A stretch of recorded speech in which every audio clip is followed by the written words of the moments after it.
Assalamualaikum warahmatullahi wabarakatuh. Perkenalkan, nama saya Rara Tri Andini dari Prodi Bimbingan dan Konseling Islam, Universitas Islam Negeri Fatmawati Soekarno Bengkulu. Baik, di sini saya akan sedikit menjelaskan tentang surah Al-Imran ayat 104 dan surah An-Nahl ayat 125, di mana kedua surah ini mempunyai keterkaitan yang sama. Nah, yang pertama adalah surah Al-Imran. Surah Al-Imran itu adalah suatu surah yang Allah turunkan dan Allah perintahkan kepada satu golongan atau satu kelompok agar dapat mengajak saudara-saudara atau manusia dapat berbuat baik dan meninggalkan perbuatan yang munkar. Nah, berbeda dengan surah An-Nahl. Surah An-Nahl ini ada surah yang menjelaskan tentang Allah, di mana Allah memerintahkan kepada setiap individu berarti setiap diri seseorang agar berbuat baik, agar mengajak kepada kebaikan, mengajak seseorang agar dapat berbuat baik dan berdakwah. Nah, di sini saya akan membacakan surah Al-Imran ayat 104 yang berbunyi, A'udzu billahi minasy syaithanir rajim. Bismillahirrahmanirrahim. Waltakum minkum ummatun yad'una ilal khairi wa ya'muruna bil ma'rufi wa yanhauna 'anil munkar wa ulaika humul muflihun. Artinya, dan hendaklah di antara kamu ada segolongan orang-orang yang menyeru kepada kebajikan, menyeru kepada yang ma'ruf dan mencegah kepada yang munkar, dan mereka itulah orang-orang yang beruntung. Baik, dapat kita jelaskan bersama bahwa surah Al-Imran ayat 104 ini adalah Allah memerintahkan kepada satu golongan atau satu kelompok agar berbuat kebaikan dan berdakwah, menyebarkan ajaran agama Islam, ajaran yang telah dibawa oleh Nabi kita Muhammad SAW. Kemudian di samping itu pun di samping tersebut ada perbuatan yang ma'ruf dan perbuatan yang munkar, di mana perbuatan yang munkar itu seperti kita mencuri atau berbohong atau kita menzolimi orang lain ataupun kita mengejek atau menghina dan sebagai lainnya, yang termasuk dalam perbuatan-perbuatan munkar atau perbuatan yang dilarang dan dicegah oleh Allah Subhanahu wa taala.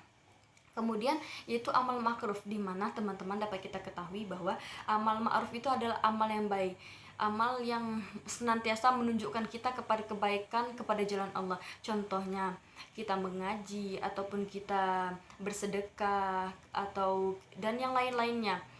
Kemudian kita melakukan amal tersebut dengan penuh keikhlasan dan senantiasa mengharapkan ridho dan rahmat Allah Subhanahu wa taala.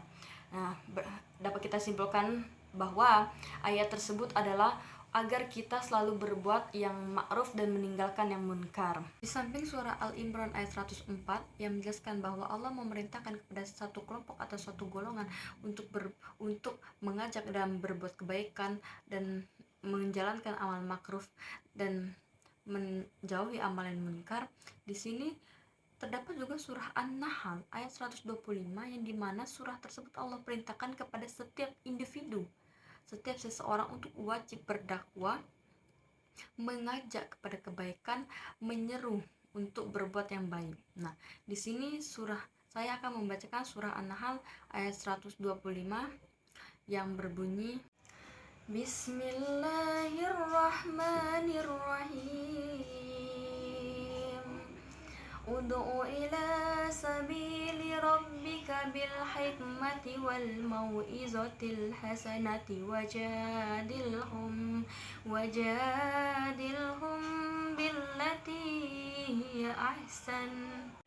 Inna rabbaka huwa a'lamu biman dhalla an sabilihi wa huwa a'lamu bil muhtadin.